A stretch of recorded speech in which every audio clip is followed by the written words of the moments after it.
रेनू वर्मा आकाश inter college से। आज आपको करुण रस और हास्य रस के बारे में बताऊंगी। करुण रस की परिभाषा क्या होती है, पहले हम परिभाषा के बारे में जान लें। तो करुण रस का स्थायी भाव होता है शोक, और इसकी परिभाषा होती है किसी प्रिय वस्तु या प्रिय व्यक्ति के विनाश से आए अनिष्ट की प्राप्ति से करुण रस की निष्पत्ति होती है। या फिर ये भी बोल सकते हैं कि शोक नामक स्थायी भाव, विभाव, अनुभाव और संचारी भाव के संयोग से करुण रस की निष्पत्ति होती है। देखा होगा कि जब आपको कोई प्रिय वस्तु हो, कोई प्रिय व्यक्ति हो, यदि वो आपसे हमेशा हमेशा के लिए दूर चला जाता है, वो रुष्ट हो जाता है या उसकी कहीं ना कहीं मृत्यु हो जाती है, वो वस्तु आपसे कहीं दूर खो जाती है, तो उस समय जो हमारे हृदय में शोक होता है, तो उसी शोक नामक स्थायी भाव से ही करुण रस की निष्पत्ति होती है। दूसरा उदाहरण के माध्यम से भी देख सकते हैं कि जथा पंख बिनु खग अति दीना, मन बिनु फनि कर वर कर दीना, अस मम जीवन बंधु बिनु तो ही, अजो जड़ दया जीवा वही मोहि। ये उस समय का वर्णन है जब लक्ष्मण जी मूर्छित हो गए थे और प्रभु श्री रामचंद्र जी लक्ष्मण जी के वियोग में पीड़ित थे, शोक कर रहे थे, उसी शोक में डूबे हुए थे। तो करुण रस का स्थायी भाव जब स्पष्टीकरण लिखेंगे तो सबसे पहले लिखेंगे कि इसका स्थायी भाव क्या होता है। तो करुण रस का स्थायी भाव होता है शोक। करुण रस का स्थायी भाव क्या होता है? शोक होता है। अब समझेंगे विभाव, यानी जो स्थायी भाव को जागृत कर रहा है वो विभाव कर रहा है। तो विभाव के दो भाग होते हैं। पहला जो भाग होता है आलंबन, और दूसरा जो भाग होता है वो होता है उद्दीपन। आलंबन में क्या होता है कि आलंबन को प्रकाशित करने वाले दो भाव इसके भी हो जाते हैं, दो पार्ट्स हो जाते हैं। जो पहला होता है वो होता है आश्रय, और जो दूसरा होता है वो होता है विषय। तो आश्रय कौन होता है? जो व्यक्ति स्वयं होता है, तो जिसके मन में भाव उठते हैं, यानी राम। और किसके विषय में भाव उठ रहे हैं? लक्ष्मण जी के, यानी लक्ष्मण जी। अब अनुभाव क्या होता है, क्या देखकर हो रहा है? तो आपने क्या देखा कि राम के उद्गार, अर्थात जो राम का विलाप करना है, उद्दीपन। आलंबन तो हो गया, अब उद्दीपन रह गया था। तो उद्दीपन में क्या होता है? हनुमान जी का विलंब करना, अर्थात रामचंद्र जी इसलिए शोक में डूबे हुए थे क्योंकि हनुमान जी संजीवनी बूटी लेने गए और उन्हें बहुत ही विलंब हो रहा था, तो इस कारण उन्हें और भी अधिक पीड़ा हो रही थी। अनुभाव क्या होता है? तो अनुभाव जो इसका होगा वो होगा राम के उद्गार, राम का विलाप।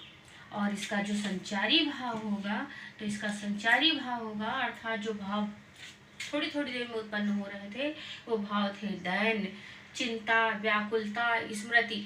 यानी ऐसे भाव जो होते हैं समय समय पर आप उन्हें याद करते हैं और उसी दुख में डूब जाते हैं। तो ये करुण रस हो गया आपका।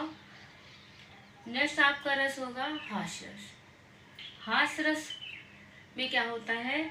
जब किसी वस्तु या व्यक्ति के विकृत आकार, वेशभूषा, वाणी, चेष्टा आदि व्यक्ति को बरबस हंसी आ जाए तो वहाँ हास्य रस होता है। या फिर ऐसे भी कह सकते हैं कि हास्य नामक स्थायी भाव, विभाव, अनुभाव और संचारी भाव के संयोग से हास्य रस की निष्पत्ति होती है।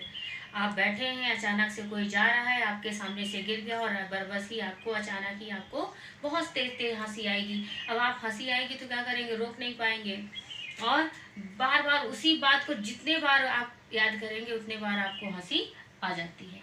उदाहरण में देखिए कि नाना वाहन नाना वेशा। नाना वाहन, नाना मीन्स होता है अनेक प्रकार के, वाहन मीन्स साधन। तो नाना वाहन नाना वेशा, अनेक प्रकार की वेशभूषा। विहसे शिव समाज निज देखा, को मुखहीन विपुल मुख काहू, अब बिनु पद कर को बहुपद वायो। ये शिव जी की जब बारात गई थी तो उसी बारात में अनेक अनेक प्रकार के जो बाराती थे उन्हीं का वर्णन किया गया है। तो ये शिव जी की बारात का वर्णन है कि बहुत सारे लोग जो गए थे, वहाँ बहुत सारे वाहन भी थे, बहुत सारे लोगों की विचित्र वेशभूषा थी।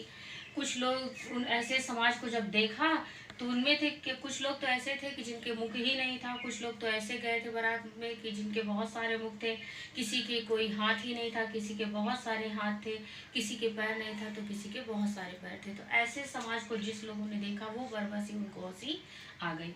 स्पष्टीकरण से आप समझेंगे इसका स्थायी भाव क्या होगा, तो इसका स्थायी भाव होगा हास। विभाव, विभाव के भी फिर दो भाग कर लिए। पहला भाव क्या हुआ, आलंबन विभाव, और दूसरा हुआ उद्दीपन विभाव। आलंबन के दो भाग हो गए, एक हो गया आश्रय और दूसरा हो गया विषय।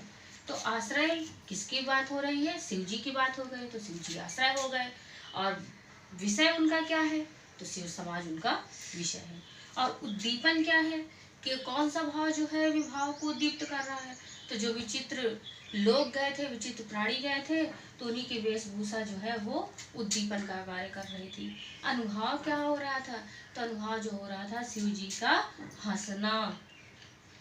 और संचारी भाव होगा, संचारी जो भाव हो रहे थे वो हो रहे थे हर्ष करना, रोमांच करना, चापल्य करना, यानी अनेक अनेक प्रकार से जो वहाँ पर भाव हो रहे थे उसे ही कहेंगे संचारी भाव। हंसना, खुशी मनाना, ये सब क्या हो गए आपके संचारी भाव हो गए। तो इस तरह आपने करुण रस के बारे में भी पढ़ा और हास्य रस के बारे में पढ़ा।